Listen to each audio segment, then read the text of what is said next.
What's up, everybody? My name is Stefan Olson. I'm the owner of Mutual Trust. What am I the owner of? Mutual State Life Insurance. Got to work on that. Basically, we help people with infinite banking and becoming their own banks. This is Larry. Larry, introduce yourself. How you doing, everyone? My name is Larry Harbour. I'm a longtime friend of Stefan Olson for about 20-something years, and I actually own the company called LMJ3 LLC.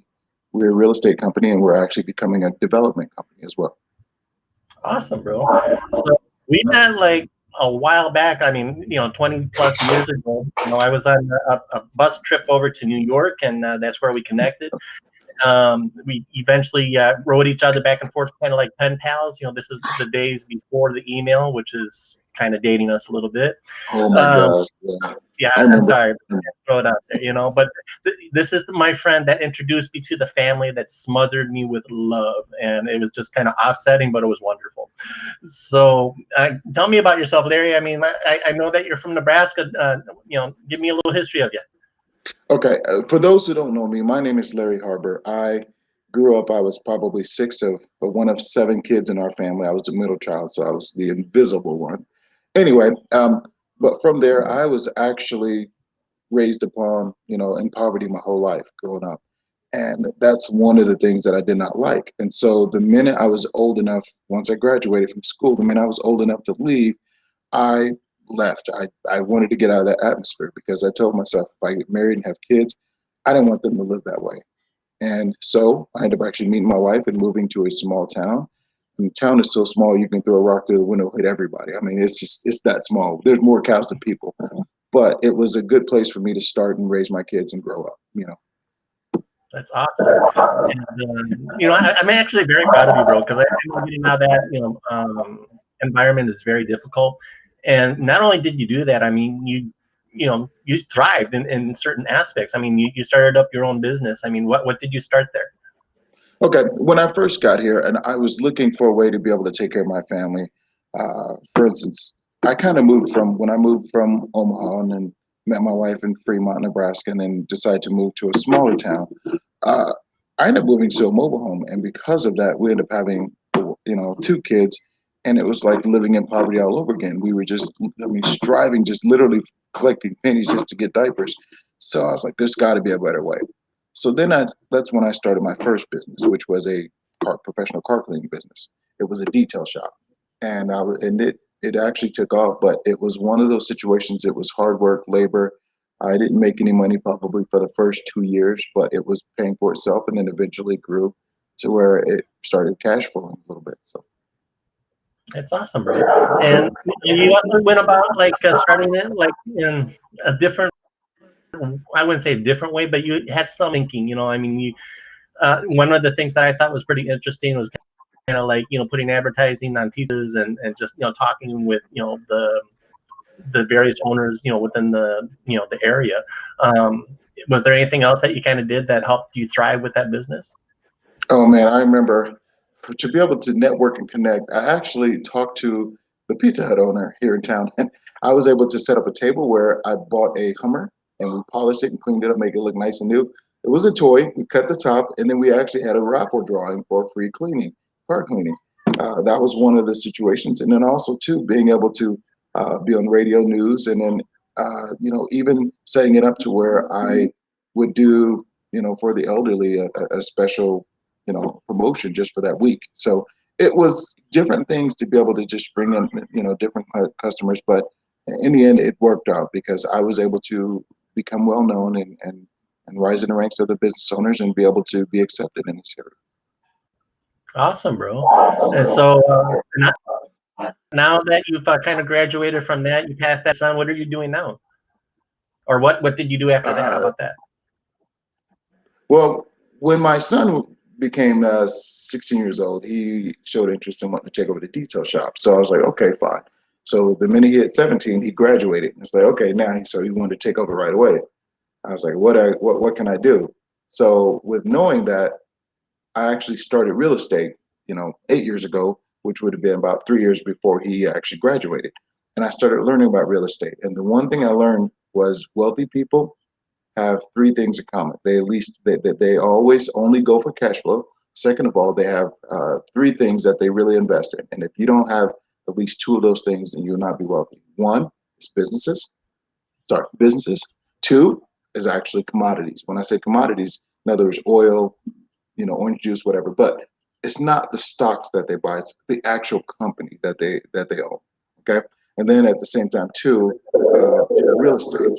So when it came to real estate was one of the things that really got me interested because I wanted something that I can control, that I can expand, and be able to also help other people out. And then talking with you, bro, I mean, it was pretty interesting. I mean, you showed me how you could buy a house with no money down, and you were practicing what you were preaching. I mean, what do you have right now? To kind of give you a quick backdrop of that, I went to Omaha to a seminar, and the seminar was like, well, you can learn how to buy houses, and it was they used Robert Kiyosaki as the forefront, but it was a different company. It was awesome, but I went there, and there's so many skeptical people in real estate, and I was like, you know what, I have nothing to lose, so I took the class anyway. It was $500. I racked up my credit card, and I did it. So once I got done, it was like, oh yeah, well by the way, if you want to actually take the real class and learn how to do it step by step, it's 20,000. Oh my gosh, you're talking about, mind blowing. I was like, there's no way I can do it. So I knew that there was 14 days. So I had 14 days to ponder it, try to figure out what I need to do, come up with the funds. And I couldn't. So by day 7, I called them up and I was like, I got to get out of this contract because I just can't do it. They said, oh, you don't have to do all 3 classes. There were 7,000 a piece.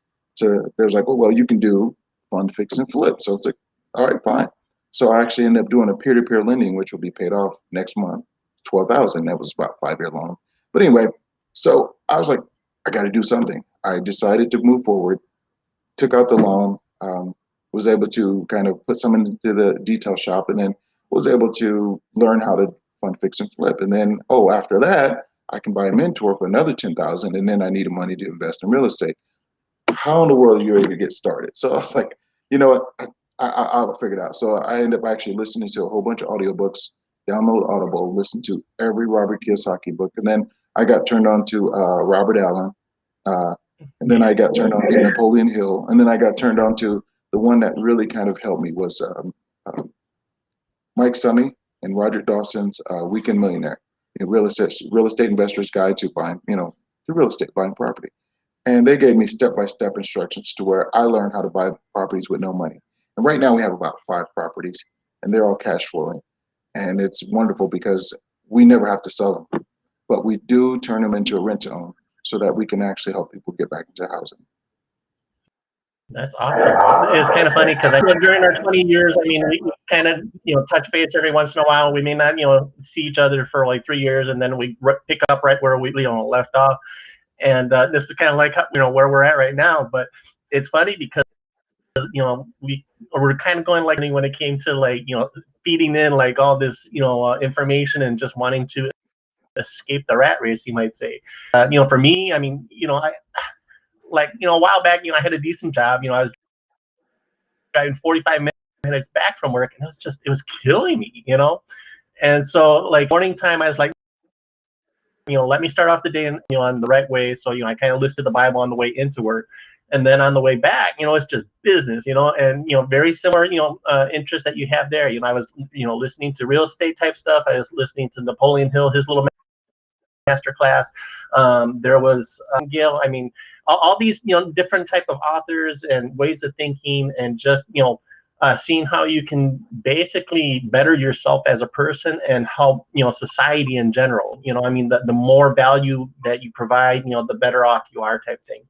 And so I just find it funny, I mean, we're kind of like on the same, plane when it comes to that. So, you know, kudos to you, bro. Keep it up. Oh, So thanks. And we now, even have a, go ahead. I was gonna say, we no, go even ahead, go have ahead. a situation where I spoke with a company here in town, and I told them that we are looking at housing, and so it was called a crisis center, and the lady was like, "Well, we can use housing." And then I spoke with a whole bunch of businesses in town. They said we can use housing, so I see a huge need there. And since I'm in real estate, I started to do something a little different. That's awesome. So that's why we're here today. I wanted to interview you to find out, hey, well, I know what it is, but I want other people to know as well. So tell us about your project. How is this going to help people, that are in distress? Okay. So what I did was I designed a unit called Safe Harbor Cottages. And it's been about, I'm not gonna lie, about 8 years in the works. Ever since I started real estate, I started designing this little place that would be beneficial for a lot of people, because the one thing I heard was that really, set me apart, that really kind of got me thinking was, um, I spoke with a lawyer, and he's like, okay, you know what? If you really want to be, want to help everybody, what you do is you see a need and you fill it. And if you don't see a need, you create one and fill it. I'm like, well, what does he mean? He says, for instance, if you see a grocery store, don't open up another grocery store. If you see a car dealership, don't open up another car dealership. If you see, whatever. So he says, find something, a problem in the town, and just become the solution. So then that's when I was like, you know what? That's what I need to do. That's exactly what I'm going to do. So with that in mind, it was one of those things where, okay, what can I do? And then speaking with the crisis center, and then also speaking with a big corporation here in town that I'm dealing with, uh, they said that we have a housing shortage and that they are losing people because there's no places to stay. And sometimes people just need, 6 months, 4 months, just so that they can kind of get on their feet or be able to kind of look around for houses to stay. But if they come here and within 3 months they're staying in a hotel for 3 months and it gets pretty expensive, they just go back home. So that's when I decided, I figured, you know what, why not share what I currently am working on? And that's when I shared it with you, and you got pretty excited about it. So I'm actually very excited to share with the world what we have in mind. So this right here is what I've been working on. It's called Safe Harbor Cottages. Let me know when you can see it. Go ahead. All right. So Safe Harbor Cottages is a small cottage that is small enough to where it does multiple things. For instance, the one thing I've noticed is people were just saying they need a place to stay. And what happens is when an emergency happens, let's say you have a fire, you have battered women, you have sex trafficked persons, you even have, let's say what happened in Houston. Now these people without heat and they're freezing cold and the pipes busted. Where can you go? Usually they try to go to a hotel. Well, the problem is with the hotel, there's really no privacy. And now with COVID, everything is becoming more and more about less exposure to other people. So with this, I was like, why not design this in such a way that people can have a safe haven, but it'll also be small enough and efficient enough to be able to heat, cool, and live in. So this right here is what I call my 20 by 20 cottage. This very simple layout. I have washer and dryer in the bathroom, so you don't even have to leave and go through a hotel. Uh, we have the restroom, which is situated right here. Nothing fancy, nothing serious. And then we even have this. It's actually a Murphy couch bed, which is what we're going to be setting up in the living room. That way, when it drops down, it becomes a bed, and upwards, it lifts up, it becomes a regular one. Then upstairs, we'll actually have a 2 bedroom area. And this right here will allow for, let's say, BD, right? Or let's say a big corporation that comes through here and they really need a place to stay because these people sleep 4 days and 4 days, 4 days on, 4 days off. And people literally live in small towns, maybe about an hour to 2 hour drive away from work. So what they do is they have to find a place to stay in town. Well, Right. 2 bedrooms, you can do 4 days on, 4 days off with 4 people, and they all share this. But setting it up in such a way that it's cozy and comfortable is what it's all about. And then with the sex trafficked persons, they're in hotels all the time, or whatever, that's what their position they're put in. So why not set up a place that feels more like a home instead of you know, a place of business that they were forced into? And then what about a refuge for those who are battered women who have maybe a couple children that they just really need to run and get away from? Well, this right here is the ideal place, and it's a Safe Harbor Cottage.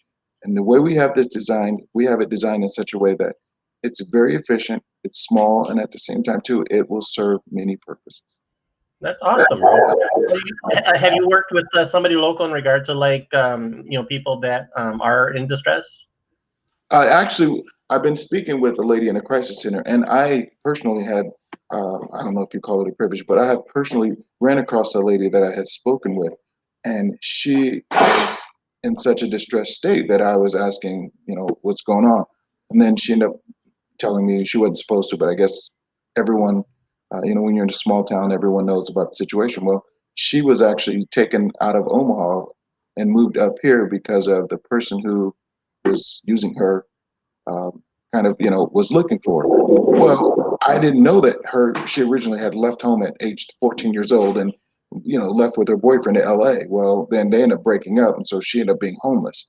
Then this guy offered her a place to stay, fed her, and he says, I need you to go and do this deed with this gentleman so that, you know, uh, and I'll give you some money. And so she ended up getting stuck in that situation. Well, on her way through, uh, with a few other girls, it was just such a bad situation. And then when they brought her up here, they put her in a hotel, and so she was stressed out and panicked and was trying to do whatever she can to reach out to people. And then I guess I was one of them. So seeing someone in distress like that really, really, hurt my heart. So I was thinking, why not set up a place that I can, possibly put her in that would make it a lot easier for her to, deal with and maybe possibly get, back into society or even situated to where maybe she can get back home.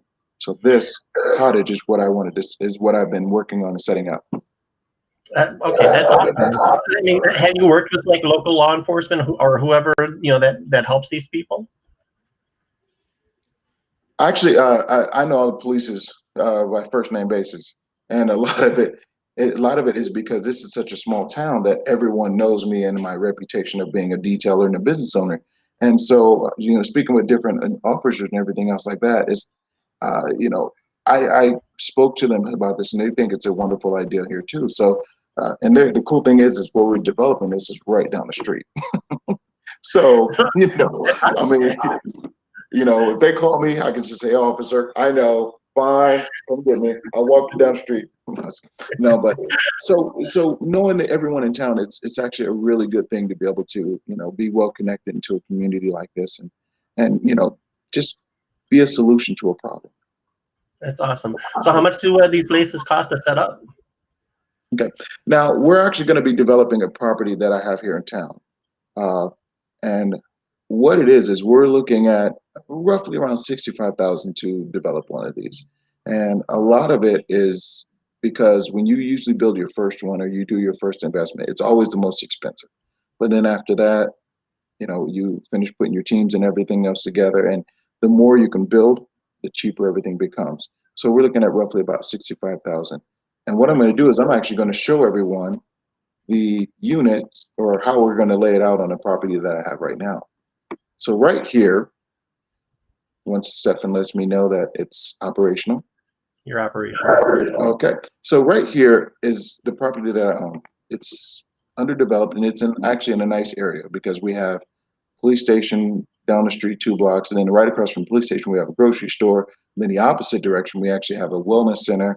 Then on top of that we even have a park across the street along with the RV park plus some baseball fields. So it's a really nice area and it's an developed area. It's blighted.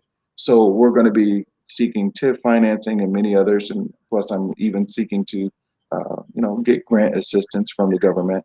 But regardless of whether I get any of those funds, I'm actually going to build one of these starting this May.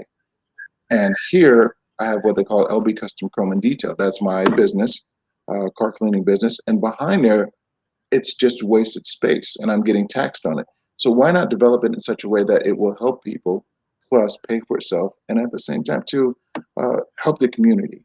So we're actually going to be building in between 6 or 7 of these 20 by 20 cottages. And there's a space here that we're debating whether we're going to do it or not. And then we also have this 7th building down here.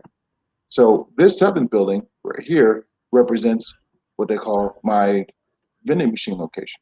Why? Because in small towns, if everyone is familiar with them, everything closes about 5 to 10 p.m. and nothing's open. So I figured, Yeah. why not set up a place that I can set up vending machines? And if I do, this is actually going to be glass So that way, again, if this is a place and a lady goes in there and she feels threatened or what have you, well, everyone will be able to see who's in there at any given time. But it'll also have a panic button inside, and then there'll also be 4 vending machines. One will be for cold drinks. The second one will be pops and chips. Third one can be for the latest craze that's coming out, and the fourth one will be for just hygiene. You know, socks, underwear, toothpaste, toothbrush, combs, just the things that the average person needs to kind of that they've abandoned in a hurry to be able to just kind of feel, you know, feel normal. So we have this vending machine location that's actually going to be right here on the corner that the police will drive by. So this is going to be a setup where on this left side we're going to have, uh, you know, the housing for whatever need that the city rises, and then on the right side we're actually going to develop it in such a way that we have maybe, you know, elderly, we have assisted living, but instead of having the bedrooms up top like in this diagram here, we're actually going to be moving the beds from the top over on the left-hand side. Let me go to the lower level, left-hand side. So when you go in there, you'll actually be able to go into the bedroom, you know, except for the door will be moved down the way and there'll be a hallway. Then you'll have the 2 bedrooms there. So we're going to set these up for a assisted living or, you know, retirement center on the right-hand side. All right, so that's beautiful. So I mean, it serves a lot of purposes. I mean, you're able to, you know, I mean, it looks like it's going to cash flow pretty quickly, you know. Yeah, So, it is. And the cool thing about it too is the team that I put together. There's a big company that's working with me to where I can get one of these built within 30 days. And when I say that, I have a kit that we're going to be putting together so we can mass produce these. We're going to be uh, getting together many different teams wherever we're going to be building and designing these. And then once we get the team together in our financing, then it's off to the races. So the first one is always the hardest, and that's always getting the first one built. So my goal is to start building in May, regardless of the situation, whether I have investors or not. And if I don't, I'm going to refinance the property because I have equity and just get one built. But this is a need that can be seen, you know, all around many different locations in many areas, you know, in the United States and possibly the world. that's awesome, bro. All right, so I'm going to see if I have any questions here from, you know, people. I'm going to leave it open for, you know, question and answer, I guess. Let me see if we have anything in the meantime. Okay, So I'll go over into our chat. This is my first time, guys, so please bear along with me. no If problem. it will be on the LinkedIn, or you could send me a direct question in the DM. And looks like nothing, so that's fine. Well, well, for those who are interested, I'm actually working with a couple investors who are, you know, seriously interested. I have a lawyer who's going to be drawing up papers, and I'm giving them the ability to be a part of this from the ground floor. And the getting the first cottage is the #1 key. So when it comes to those who are interested in investing, what you do is you'll look me up on LinkedIn, LMJ3 LLC, Larry Harbour, and just contact with me, and then we can talk a little bit more about, you know, investments. But even if you're not investing, you just want to know a little bit more about my project, feel free to reach out and everything else. But when it comes to talking numbers, those are going to be for investors only as far as specifics and how we're going to do things. But yes, we do have a crew ready to go. All it takes is for me to get this building permit okayed.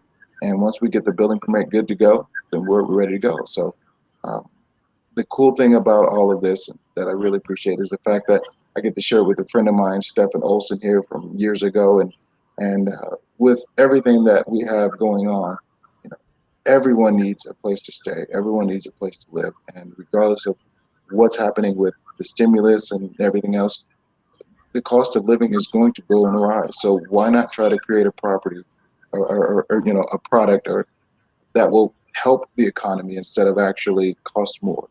So we're really looking forward to working with many different companies, corporations, building and developing these. That's awesome, bro. And for that price point, bro, I mean that is awesome, because I know tiny houses in general. I mean, that's kind of like what they're going for right now.